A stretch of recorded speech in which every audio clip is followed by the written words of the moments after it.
부모 공경에 대한 말씀을 드리려고 하는데 사실 제 마음은 굉장히 힘이 듭니다.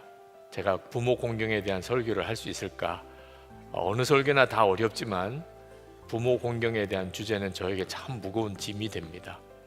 성경에 보면 말세가 되면 일어나는 여러 가지 현상 중에 부모를 거역하는 것에 대한 말씀이 나옵니다. 디모데후서 3장 1절 2절에 보면 너는 이것을 알라. 말세에 고통하는 때가 이르러 사람들이 자기를 사랑하며 돈을 사랑하며 자랑하며 교만하며 비방하며 부모를 거역하며, 그러면서 5절에 이 같은 자들에게서 내가 돌아서라 그렇게 말씀했습니다. 부모를 거역하고 부모를 공경하지 않는 것은 망하는 길입니다. 말세에 하나님 앞에 심판받을 자인 겁니다. 그리고 사회가 전체적으로 그렇게 변해가고 있다면 그러면 그 사회, 그 나라는 망하는 나라가 되는 것입니다.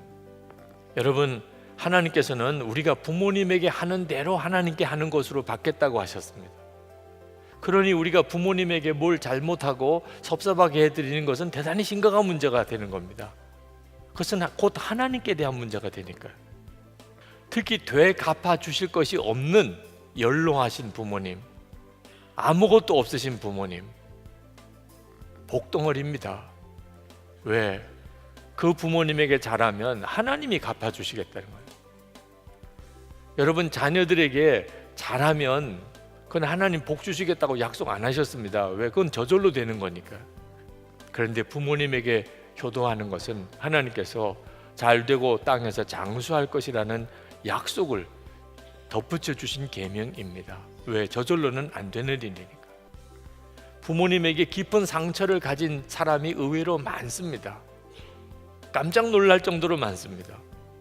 그런 성도에게 부모님을 공경하라는 것은 좀 너무 지나치고 또는 너무 잔인한 것처럼 느껴질 수도 있습니다.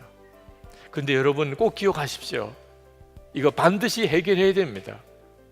부모님과의 관계가 안 좋은 것은 그 부모님이 어떤 부모님이든지 간에 하나님과의 관계가 막혀 있는 겁니다.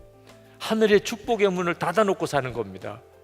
여러분, 어떤 이유가 있든지 당장 지금 이 시간 예배가 끝나기 전에 여러분의 마음에서 부모님과의 관계가 해결되기를 축복합니다. 사랑이 없는데 도대체 부모를 어떻게 사랑합니까? 내 속에 없는 사랑을 가지고 어떻게 부모를 사랑할 수 있습니까? 우리 안에 하나님의 사랑이 끓고 주 예수님께서 나와 함께 계심이 날마다 누려지면, 그러면 공경 못할 부모님 없습니다. 부모를 공경하라는 이 말씀은 사실 우리 자신이 정말 하나님의 사랑으로 절절 끓는지, 주 예수님과 그렇게 동행하며 그 기쁨으로 살고 있는지를 점검해 주는 말씀입니다. 우리가 사는 길입니다. 부모도 사는 길이지만 우리 자신도 사는 길입니다.